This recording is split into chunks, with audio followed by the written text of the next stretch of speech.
चरणों के मतदान के बाद हार के डर से बौखलाई कांग्रेस और INDIA गठबंधन के नेता सियासत की सारी हदें पार करते जा रहे हैं। चुनावी मैदान में विवादित बयानों की रेस लगी हुई है। INDIA गठबंधन के नेता इसको लेकर चर्चा में है। हदों की कोई परवाह ही नहीं। लोकतंत्र का महायज्ञ शुरू हुआ तो राजनीति के हवन कुंड में मर्यादाओं की आहुति दी जाने लगी। INDIA गठबंधन जो एक तरफ राम के अस्तित्व पर सवाल उठाता रहा है, वहीं दूसरी तरफ राम के नाम पर वोट की सियासत करने से बाज नहीं आ रहा। राहुल गांधी ने राष्ट्रपति को आदिवासी होने के चलते प्राण प्रतिष्ठा में निमंत्रण न भेजने के आरोप लगाकर सियासत की थी, जिस पर श्री राम जन्मभूमि तीर्थ क्षेत्र ट्रस्ट के महासचिव चंपत राय ने कहा कि राहुल गांधी का यह बयान पूरी तरह से गलत, निराधार और भ्रामक है। राहुल जी ने कहा है कि आदिवासी होने के कारण प्राण प्रतिष्ठा के अवसर पर भारत की राष्ट्रपति महोदया को बुलाया नहीं गया। मुझको ये कहना पड़ा कि उन्होंने तथ्यों की जानकारी नहीं की। असत्य है, निराधार है और भ्रामक है, भ्रम फैलाने के लिए किया गया। आपको बता दें कि गठबंधन के बड़े चेहरे न जाने अभी तक अयोध्या जाने से क्यों कतरा रहे हैं, लेकिन वो देश की महामहिम के अयोध्या दौरे से बौखलाए हुए हैं। राष्ट्रपति आज रामलला के दर्शन करने वाली हैं, जिससे विपक्षी गठबंधन में खलबली मची हुई है। जब प्रभु श्री राम जी की प्राण प्रतिष्ठा हो रही थी वहाँ, तब राष्ट्रपति जी को नहीं बुलाया था। उस वक्त उनको बुलाने की सबसे ज्यादा जरूरत थी, उनका सम्मान करने की जरूरत थी। लेकिन अब चुनाव है, तो चुनाव में एक माहौल बनाने के लिए राष्ट्रपति जी को भारतीय जनता पार्टी की तरफ से वहाँ भेजा गया है, एक माहौल बनाने के लिए। कभी सनातन, कभी नारी शक्ति, तो कभी राम के नाम पर सियासत करने वालों पर बीजेपी हमलावर है। केंद्रीय मंत्री अनुराग ठाकुर ने करारा जवाब दिया है। जब से चुनाव शुरू हुए तब से भय और भ्रम फैलाने का काम उन्होंने किया है। जब न्याय के अधिकारियों ने बोल दिया कि इनविटेशन, निमंत्रण गया था पूर्व राष्ट्रपति जी को भी और वर्तमान राष्ट्रपति जी को भी, तो दूध का दूध पानी का पानी होता है। विपक्ष का चेहरा बेनकाब होता है। श्रीमान राहुल गांधी जी का झूठ एक बार फिर देश के सामने आता है। चुनावी प्रचार में जीत हार का समीकरण साधने के लिए नेताओं का एक दूसरे के खिलाफ बयानबाजी कोई नई बात नहीं है। इसकी फेहरिस्त बहुत लंबी है। सियासत की अदावत पर बेकाबू जुबान का हावी होना जैसे INDIA गठबंधन के नेताओं की आदत सी बन गई है। लेकिन INDIA के नेता भगवान राम और देश की महामहिम के खिलाफ भी सियासत करने से बाज नहीं आ रहे। इतना ही नहीं, इनका अपनी भाषा पर भी संयम नहीं है। सवाल ये कि इस तरह की बयानबाजियों पर आखिर रोक क्यों नहीं लगती। आज इसी पर कर रही हूँ प्रहार। और इसी पर और विस्तार से चर्चा के लिए तमाम खास मेहमान हमारे साथ जुड़ चुके हैं। हमारे साथ धनंजय गिरी जी, बीजेपी के स्पोक्स पर्सन, इस वक्त जुड़े हुए हैं। सूर्य मैथिल जी बतौर पॉलिटिकल एनालिस्ट इस वक्त हमारे साथ जुड़े हुए हैं। वरिष्ठ पत्रकार प्रेम कुमार जी इस वक्त हमारे साथ जुड़े हुए हैं। दुष्यंत नागर जी हैं आगे हमारे साथ, समाजवादी पार्टी के स्पोक्स पर्सन अब्बास हैदर भी जुड़ेंगे। लेकिन सबसे पहले मैं जरा एक बार ग्राउंड पर रुक करती हूँ, जहां से मेरी सहयोगी अनामिका सिंह काली इस वक्त मेरे साथ जुड़ी हुई है। और मैं देख पा रही हूँ अनामिका कि कुछ साधु भी आपके साथ यहाँ पर नजर आ रहे हैं।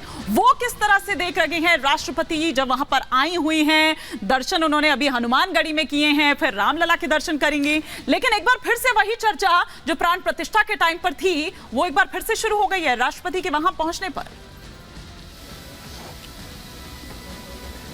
और देखिए हिमानी, महामहिम के अयोध्या आगमन को लेकर चल रही राजनीति के बीच ताज़ा तस्वीर यह है कि महामहिम पहुंच चुकी है यहाँ पर। और जहां मेरी मौजूदगी सरयू घाट पर, यहीं पर कुछ देर के बाद आपको दिखाई देगी तस्वीर भी, जब इसी के ठीक पीछे जो महामहिम है वो आरती में शामिल भी होंगी। हालांकि इस बीच जिस तरीके से बयानबाजी हो रही है, राहुल गांधी ये कह रहे कि आदिवासी होने के चलते उनको आमंत्रित नहीं किया गया। इस बयान को लेकर साधु संत यहाँ के क्या सोच रहे हैं? जिनको राम के चरित्र के विषय में ज्ञान नहीं है वही ऐसी बात कर सकते हैं।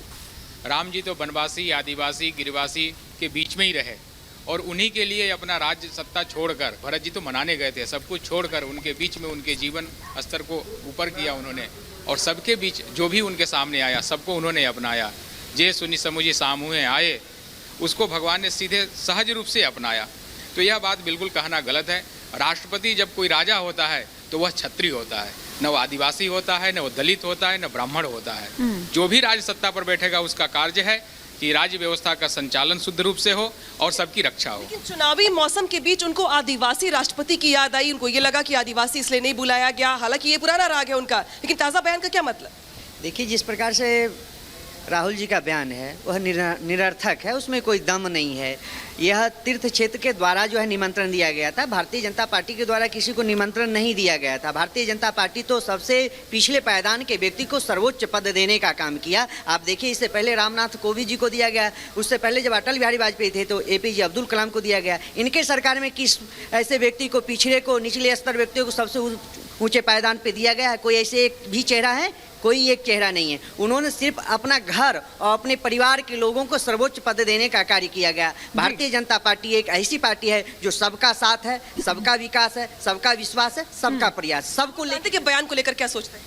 उनकी बयान जो है निरर्थक है। वह एक जो है जिस प्रकार से बयान दे रहे हैं उसमें बयान में कोई दम नहीं है। उन्होंने ही अछूतापन जो करने का काम किए हैं उन्हीं के पार्टी में। भारतीय जनता पार्टी सबके साथ में लेके चलने वाली पार्टी है। सबसे निचले पायदान के व्यक्ति को सबसे ऊंचे बैठाने का काम करता है। जो साधु संत कह रहे हैं दरअसल कि कोई दोहरा व्यवहार नहीं किया गया, ये बीजेपी सबको साथ लेकर चलती है। हालांकि इस बीच जो बड़ी बात है कि चंपत राय ने साफ कर दिया अपनी ओर से कि सबको निमंत्रण दिया गया। चंपत राय ने साफ कर दिया है और ये भी कह दिया कि भ्रामक है, निराधार है जो भी राहुल गांधी ने चुनाव प्रचार के दौरान उस मंच से, उस सभा से कहा था। फिलहाल बहुत शुक्रिया अनामिका सिंह काली इस तमाम जानकारी के लिए आपका, और वो साधु संत भी जो आपके साथ जुड़े। लेकिन दुष्यंत जी, जब वो ना जाए तब आपको प्रॉब्लम, जब वो जाए तब आपको प्रॉब्लम है कहां? ये इतनी अशांति क्यों है? नहीं, मुझे जो बाबा ने कहा उसमें भी करेक्शन करना, उसमें भी प्रॉब्लम। अच्छा, उस पर भी प्रॉब्लम है। अच्छा, क्या करेक्शन है आपका? रामचंद्र जी राजाओं के राजा हैं। हाँ। और इस भूमंडल पे उनसे बड़े समय तक राज्य किसी ने नहीं किया।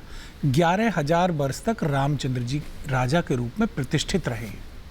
तो आप देखेंगे ओरछा में मंदिर है भगवान रामचंद्र जी का, वहाँ उनकी राजा की तरह पूजा होती है। वो ओरछा के राजा माने जाते हैं। मैसूर में मंदिर है, वहाँ पे जब दशहरे का कार्यक्रम होता है तो वहाँ के राजा आते हैं उनकी पूजा करने के लिए। ब्रिटिश काल में उस परंपरा को नहीं तोड़ा गया।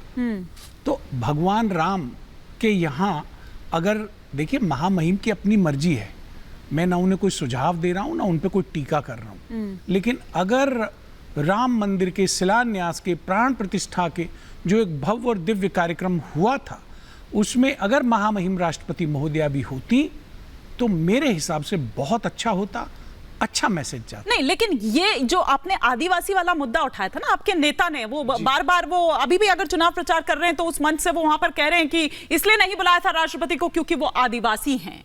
ये कहने का क्या मतलब है? आज तो चंपत राय ने साफ साफ कह दिया ना, एक्सपोज कर दिया वो फेक नैरेटिव। क्या कहा उन्होंने साफ तौर पर? क्या चंपत राय जी ने क्या कह दिया? चंपत राय जी ने क्या कहा? क्या कहा बताइए ना आप। चंपत राय बता दीजिए। नहीं, चंपत राय ने साफ तौर पर ये कहा कि राहुल गांधी जो भी कह रहे हैं वो बिल्कुल भ्रामक है, निराधार है, उनको निमंत्रण दिया गया था। लोकसभा के उनको निमंत्रण दिया। वो क्या मतलब? अरे वो ट्रस्ट के महासचिव है। कौन होते? महासचिव। हाँ, ट्रस्ट का महासचिव किसी को भ्रामक तय कर देगा? हाँ, ठीक है, नहीं, पर अपना चला रहे हैं। उन्होंने जो बयान दिया, जो जा जाकर वो पूरा एक नैरेटिव गढ़ रहे हैं, उन्होंने कह दिया कि ये फेक है। सुन लीजिए ना, राहुल गांधी एक पॉलिटिकल पार्टी के लीडर हैं। वो अपनी पार्टी के फीडबैक के आधार पे अपने बयान देते हैं। तो राहुल गांधी जी राहुल गांधी हैं। उन्होंने जो बात कही है अपने हिसाब से कही है, और अपने हिसाब से उन्होंने सही कही होगी। आपके हिसाब से सही कही है कि नहीं कही है? क्योंकि वो जो कह रहे हैं हिसाब से अगर उन्होंने ठीक कह दी तो हम उनके साथ हैं।